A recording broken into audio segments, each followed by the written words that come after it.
স্বাগত ডিবিসি সংবাদে আপনাদের সাথে আছি সোনিয়া আফরিন ঈশিতা। এবারে জানাবো খবরের বিস্তারিত। জুলাই গণহত্যায় জড়িত থাকার অভিযোগে সাবেক ৬ পুলিশ কর্মকর্তা সহ ৮ জনকে আনুষ্ঠানিকভাবে গ্রেপ্তার দেখানো হয়েছে। এর আগে তাদের হাজির করা হয় আন্তর্জাতিক অপরাধ ট্রাইব্যুনালে।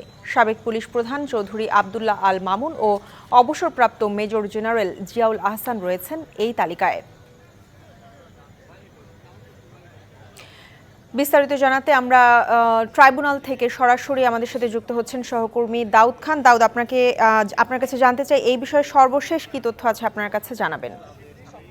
সিন্ডিকেট ভাঙতে আরও বেশি ব্যবসায়ী ও সরবরাহকারীকে বাজারে যুক্ত করতে কাজ করছে সরকার। এছাড়া ভারতের সাথে বাণিজ্যের ক্ষেত্রে কোনো দূরত্ব নেই, একথা বলেছেন বাণিজ্য উপদেষ্টা শেখ বশিরউদ্দিন। রাজধানীতে টিসিবির ট্রাকসেল কার্যক্রমে আলু বিক্রির উদ্বোধন শেষে তিনি আরও বলেন, সরবরাহ বৃদ্ধিতে কাজ করছে সরকার। জানান, আলুর দাম নাগালের বাইরে চলে যাওয়ায় জনসাধারণকে কিছুটা স্বস্তি দিতেই ট্রাকসেল কার্যক্রমে যুক্ত করা হয়েছে এই পণ্য। সংকট সমাধানে প্রয়োজনে আমদানি করা হবে বলেও জানান উপদেষ্টা। এক প্রশ্নের জবাবে তিনি আরও জানান, মূল্যস্ফীতির চাপ কমাতে বিভিন্ন পণ্য আমদানিতে শুল্ক প্রত্যাহার অব্যাহত রাখবে এনবিআর।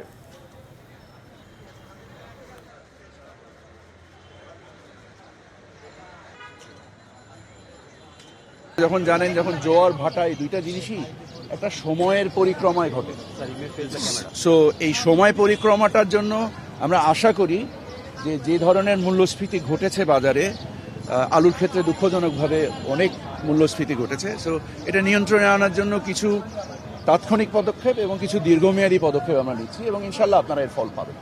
জয়পুরহাটে অন্যবারের তুলনায় এবছর বীজ, সারসহ আলু রোপণে খরচ বেশি পড়ছে।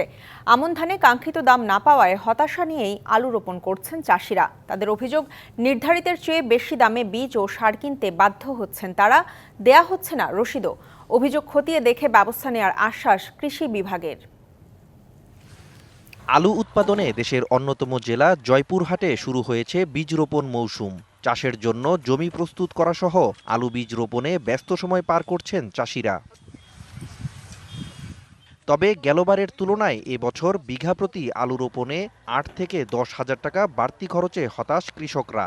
তাদের অভিযোগ, ৪০ কেজি বীজ নির্ধারিত মূল্যের চেয়ে ১,০০০ থেকে ১,২০০ টাকা বেশি দামে বিক্রি করছেন ডিলাররা।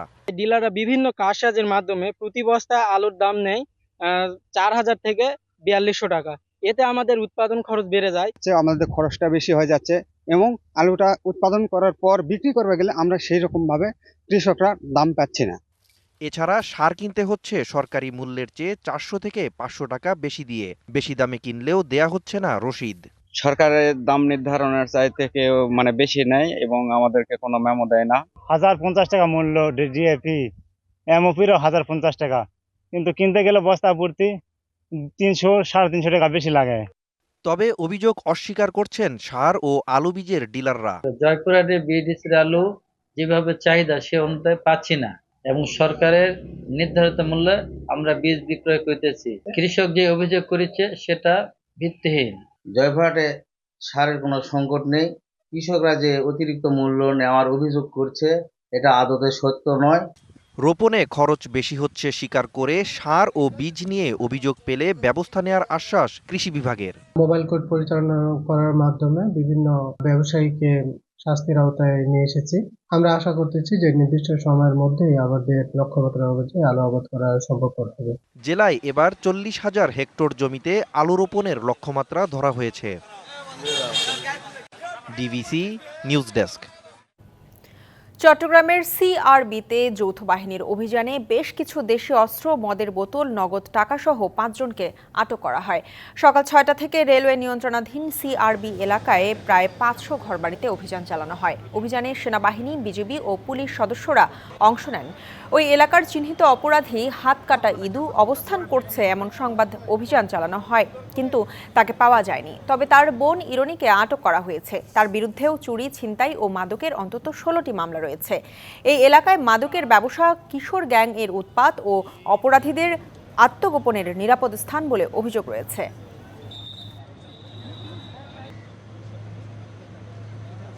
আবারও মিয়ানমারের ভূখণ্ডে বিস্ফোরণের শব্দে আতঙ্কিত উখিয়া ও টেকনাফবাসী।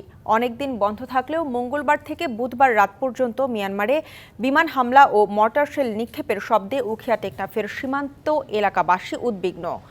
উখিয়া উপজেলার পালংখালী, রহমতের বিল, আঞ্জুমান পাড়া ও টেকনাফ উপজেলার হোয়াইংকং, নীলা পৌরসভা, সাবরং, শাহপুরীর দ্বীপ সীমান্তে বিমান হামলায় ও প্রচণ্ড মর্টার শেলের শব্দে কেঁপে ওঠে ঘরবাড়ি।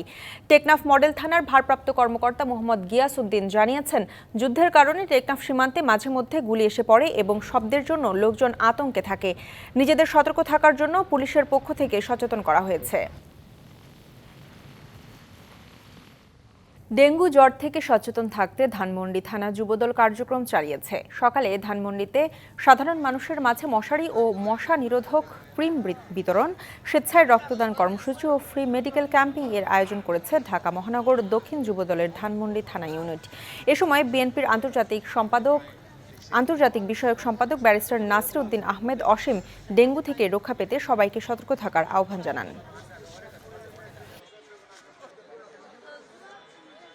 ড্রেন, নর্দমা, ফুলের টব, পরিত্যক্ত গাড়ির টায়ার, এই সমস্ত কিছু যদি আমরা পরিষ্কার পরিচ্ছন্ন রাখি তাহলে ডেঙ্গু মশার যে উৎপাদন বা বংশবৃদ্ধি সেটা অনেকাংশে কমে যাবে। সুদের ব্যবসা করে সম্পদের পাহাড় গড়েছেন ভাঙ্গুড়া উপজেলা আওয়ামী লীগের সদস্য সিরাজুল ইসলাম সিরাই। ঋণের অর্থের কয়েকগুণ বেশি অর্থ পরিশোধ করেও সিরাজুলের হাত থেকে রেহাই পাননি ভুক্তভোগীরা। তার ফাঁদে পড়ে অনেকেই সর্বশান্ত হয়েছেন বলে অভিযোগ এলাকাবাসীর। পুলিশের তদন্তে ঘটনার সত্যতা পাওয়া গেলেও অভিযোগ অস্বীকার করেছে আওয়ামী লীগ নেতা। পাবনার ভাঙ্গুড়া উপজেলার সুমন বাবু প্রায় 5 বছর আগে ব্যবসায়িক প্রয়োজনে সিরাজুল ইসলামের থেকে 4,50,000 টাকা ঋণ নেন। ঋণের অর্থের বিপরীতে নেওয়া হয় জমির দলিল ও ব্ল্যাঙ্ক চেক। পাশাপাশি প্রতি মাসে কিস্তি নির্ধারণ করা হয় 45,000 টাকা। পরবর্তীতে সুদসহ ঋণের অর্থ পরিশোধ করলেও সুমন বাবুকে ব্ল্যাকমেইল করতে থাকে সিরাজুল। জমির দলিল ও ব্ল্যাঙ্ক চেক ফেরত না দিয়ে উল্টো হামলা মামলার ভয় দেখাতে থাকে সিরাজুল। ভুক্তভোগী সুমনকে জিম্মি করে 5 বছরে হাতিয়ে নেয় 20,50,000 টাকা। এখানেই শেষ নয়, দাবি করা হয় আরও 10 লাখ টাকা। বাধ্য হয়ে আদালতে মামলা ও ভাঙ্গুড়া থানায় লিখিত অভিযোগ দেন সুমন। 5 বছরে ওনাকে 20 লক্ষের উপরে 20,50,000 টাকা আমি প্রদান করার পরও আমার ঋণ শোধ হয়নি। উপজেলা আওয়ামী লীগের সদস্য হওয়ার কারণে আমাকে বিভিন্ন সময় বিভিন্নভাবে লাঞ্ছিত, আমাকে বাজারে ঢুকতে দেওয়া হয়নি, আমি বাড়িতে থাকতে পারিনি। শুধু সুমনই নয়, সিরাজুলের প্রতারণার ফাঁদে পড়ে নিঃস্ব হয়েছেন এলাকার অসংখ্য মানুষ। দলীয় ক্ষমতা ও সাবেক এমপির প্রশ্রয়ে সিরাজুল এ ধরনের অপকর্ম করে বেড়াতো বলে অভিযোগ ভুক্তভোগী ও স্থানীয়দের। ভাতিজা আরিফ ছাত্রলীগের সভাপতি, আর এক ভাতিজা হলো যুবলীগের সভাপতি।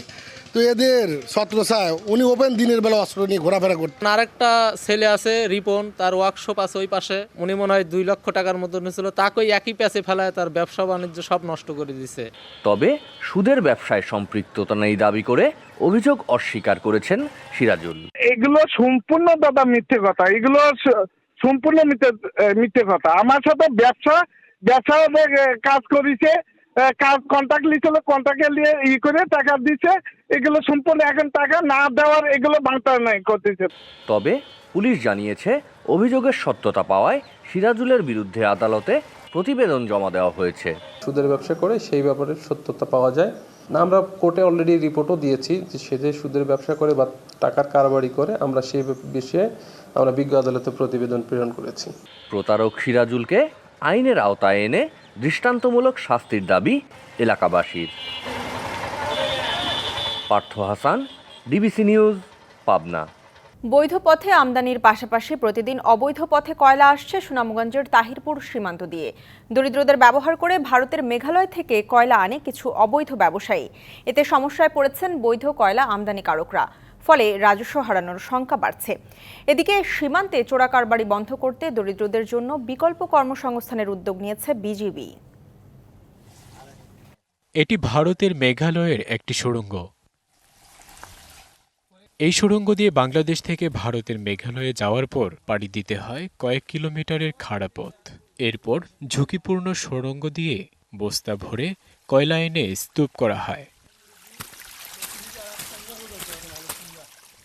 ঝুঁকিপূর্ণ এই কাজ করতে গিয়ে প্রায়ই ঘটে দুর্ঘটনা। প্রাণহানির পাশাপাশি আহত হয়ে পঙ্গুত্ব বরণও করে অনেকে।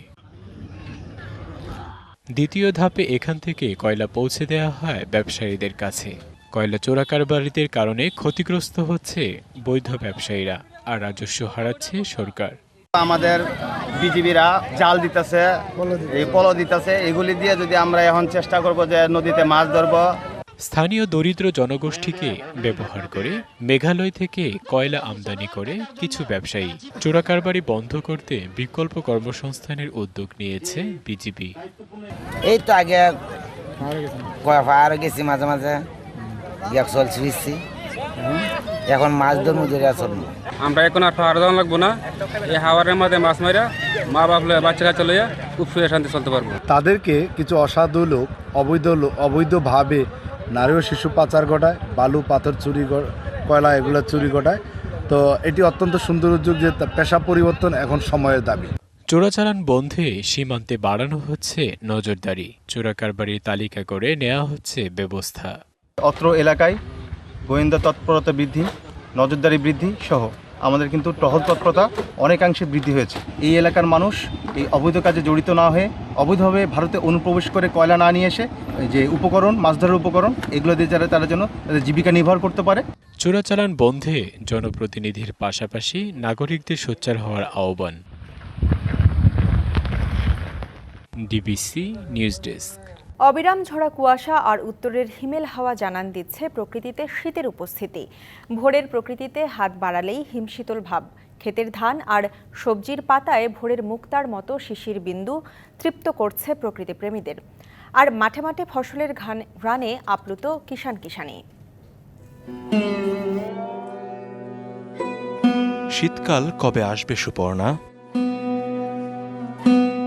বদলে যাওয়া আবহাওয়ায় গ্রীষ্মপ্রধান দেশে বাঙালির এই আকুতি বরাবর, আর হেমন্তে এসে আকাঙ্ক্ষাটুকু যেন আরো তীব্র। আমি চুপ করে বসে থাকি, অন্ধকারে নীল ফানুস উড়িয়ে দেয় কারা। হালকা কুয়াশা ভেদ করে পূর্ব দিগন্তে সোনারাঙা রোদ, সেই আলোতে শিশিরদানা মুক্তার মতো জলজল করে জানান দিচ্ছে প্রকৃতিতে শীতের আগমনী। স্নিগ্ধ সকালে উত্তরের হিম হাওয়া খানিকটা উদাস করে তোলে মনকে, যেন আভাস দিচ্ছে প্রকৃতির সাথে আরেকটু বোঝাপড়ার।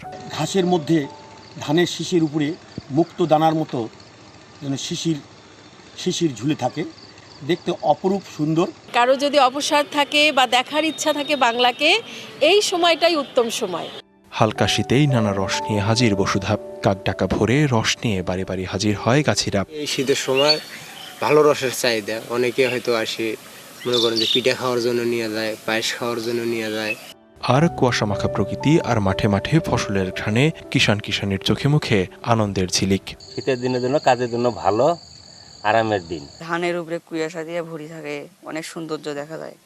শীতের আমেজ শুরু হতেই বাঙালির রসনা বিলাসে যোগ দেয় বাহারি পিঠা। আর কিছুটা সময় পেরোলেই রং বেরঙের অতিথি পাখির কলতানে মুখর হবে চারদিক। গ্রাম বাংলার ঘরে ঘরে এখন তারই অপেক্ষা। লিখনকান্তি ভৌমিক, ডিবিসি নিউজ ডেস্ক। যুক্তরাষ্ট্রের নবনির্বাচিত প্রেসিডেন্ট ডোনাল্ড ট্রাম্পের উপস্থিতিতে পরবর্তী প্রজন্মের স্টারশিপ রকেট পরীক্ষামূলক উৎক্ষেপণ করেছে মহাকাশ সংস্থা স্পেস এক্স। মার্কিন প্রযুক্তি উদ্যোক্তা ও ধনকুবের ইলন মাস্কের এই মহাকাশ সংস্থাটির টেক্সাসের ব্রাউন্সভিলের বোকা চিকা লঞ্চপ্যাড থেকে এই রকেট উৎক্ষেপণ করা হয়।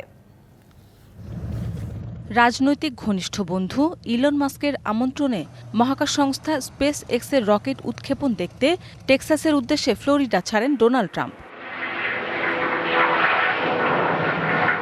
স্থানীয় সময় মঙ্গলবার পরবর্তী প্রজন্মের স্টারশিপ রকেট পরীক্ষামূলক উৎক্ষেপণ করে মহাকাশ সংস্থা স্পেস এক্স। মার্কিন প্রযুক্তি উদ্যোক্তা ও ধনকুবের ইলন মাস্কের এই মহাকাশ সংস্থাটির টেক্সাসের ব্রাউন্সভিলের বোকা চিকা লঞ্চপ্যাড থেকে এই রকেট উৎক্ষেপণ করা হয়। ইলন মাস্কের সঙ্গে বসে এই রকেট উৎক্ষেপণ দেখেন নবনির্বাচিত প্রেসিডেন্ট ডোনাল্ড ট্রাম্প। স্পেস এক্সের দাবি পরীক্ষামূলক রকেট উৎক্ষেপণ সফল হয়েছে। মহাকাশে প্রায় 1 ঘন্টা অবস্থানের পর স্টারশিপ পৃথিবীতে ফিরে আসে। রকেটটি মেক্সিকো উপসাগরে পড়েছে বলে জানিয়েছে সংস্থাটি। ইলন মাস্ক ও তার সংস্থার আশা, তাদের রকেটে করে একদিন মঙ্গল গ্রহ ও চাঁদে নভোচারী পাঠানো যাবে। স্পেস এক্সের এটি 6ষ্ঠ স্টারশিপ রকেটের পরীক্ষামূলক উৎক্ষেপণ। মৌসুমী শান্তা, ডিবিসি নিউজ ডেস্ক। অভিবাসীদের সুরক্ষা নিশ্চিতে নতুন অর্ডিন্যান্স জারি করেছে যুক্তরাষ্ট্রের লস অ্যাঞ্জেলেস সিটি কাউন্সিল। মঙ্গলবার কাউন্সিল সর্বসম্মতিক্রমে স্যাংচুয়ারি সিটি অর্ডিন্যান্স অনুমোদন করে। এর অধীনে কেন্দ্রীয় অভিবাসন আইন প্রয়োগে শহরের কোনো সম্পদ বা কর্মীকে ব্যবহার করা যাবে না। রয়টার্সের প্রতিবেদনে বলা হয়েছে, নবনির্বাচিত প্রেসিডেন্ট ডোনাল্ড ট্রাম্পের ব্যাপক অভিবাসী প্রত্যাবর্তনের হুমকির পরিপ্রেক্ষিতে অর্ডিন্যান্সটি জারি করা হয়। এর ফলে অভিবাসী সুরক্ষার বিধান এখন লস অ্যাঞ্জেলেস নগর আইনের অন্তর্ভুক্ত হলো। অর্ডিন্যান্স জারির আগে অভিবাসীরা সিটি হলের সিঁড়িতে বিক্ষোভ করেন। লস অ্যাঞ্জেলেস স্যাংচুয়ারি সিটি চাই লেখা প্ল্যাকার্ড হাতে আশ্রয়ের দাবিতে বিক্ষোভকারীরা স্লোগান দেন। শহরের প্রায় 13 লাখ অভিবাসী বাস করেন। তবে এদের কতজন বৈধভাবে শহরে প্রবেশ করেছেন সে সম্পর্কে সুনির্দিষ্ট তথ্য নেই। সিটি কাউন্সিলের মতে, শহরের মোট জনসংখ্যার প্রায় 1/3 অভিবাসী। যুদ্ধের 1000তম দিনে রুশ আগ্রাসনের কাছে নতি স্বীকার না করার অঙ্গীকার করেছে ইউক্রেন। স্থানীয় সময় মঙ্গলবার ইউক্রেনের পররাষ্ট্র মন্ত্রণালয় বলেছে, দখলদারদের কাছে ইউক্রেনই কখনো আত্মসমর্পণ করবে না এবং আন্তর্জাতিক আইন ভঙ্গের জন্য রাশিয়ার সেনাবাহিনীকে সাজা দেওয়া হবে। এর আগে ছোট্ট শহর হালখিভের আবাসিক ভবনে ড্রোন হামলায় 2 শিশুসহ 12 জন আহত হয়। প্রেসিডেন্ট ভবনটি ছিল স্থানীয় স্কুলের একটি ডরমিটরি। যুদ্ধ পরিস্থিতি নিয়ে ইউরোপীয় পার্লামেন্টের এক বিশেষ অধিবেশনে দেয়া ভাষণে জেলেনস্কি বলেন, রাশিয়া আমাদের সীমান্ত অঞ্চলে ত্রাস সৃষ্টি করে চলেছে। পুতিন যুদ্ধ চালিয়ে যেতে চান বলেও দাবি করেন তিনি। রাশিয়ার সঙ্গে শান্তি নিয়ে আলোচনায় ইউক্রেনের কোনো আগ্রহ নেই বলেও জানান জেলেনস্কি। গাজা থেকে ইসরায়েলি বন্দীদের মুক্তিতে সহায়তাকারীকে $5 মিলিয়ন দেওয়ার ঘোষণা দিয়েছে ইসরায়েলের প্রধানমন্ত্রী বেনিয়ামিন নেতানিয়াহু। এছাড়াও সহায়তাকারীকে ফিলিস্তিন থেকে বের হওয়ার পথ করে দেওয়া হবে বলেও জানান তিনি। স্থানীয় সময় মঙ্গলবার গাজা সফরে গিয়ে এই ঘোষণা দেন নেতানিয়াহু। এদিকে লেবাননে এখনও অব্যাহত রয়েছে ইসরায়েলের বর্বর হামলা। দেশটির সামরিক বাহিনী ও জনস্বাস্থ্য মন্ত্রণালয় জানিয়েছে, দক্ষিণ লেবাননের সারফান্দ শহরে একটি সেনা ঘাঁটিতে ইসরায়েলি বিমান হামলায় নিহত হন 3 লেবানিজ সেনা, আহত হন আরও 17। এ নিয়ে লেবাননে এখন পর্যন্ত নিহত হয়েছেন মোট 41 জন সেনা। তবে ইসরায়েল হেজবুল্লাহর মধ্যে যুদ্ধ বন্ধ ও মধ্যস্থতার জন্য প্রচেষ্টা চালানো হচ্ছে বলে জানিয়েছেন মার্কিন রাষ্ট্রদূত আমস হস্টেইন। And then he says the success of the initiative now relies on Israel. He appeared optimistic.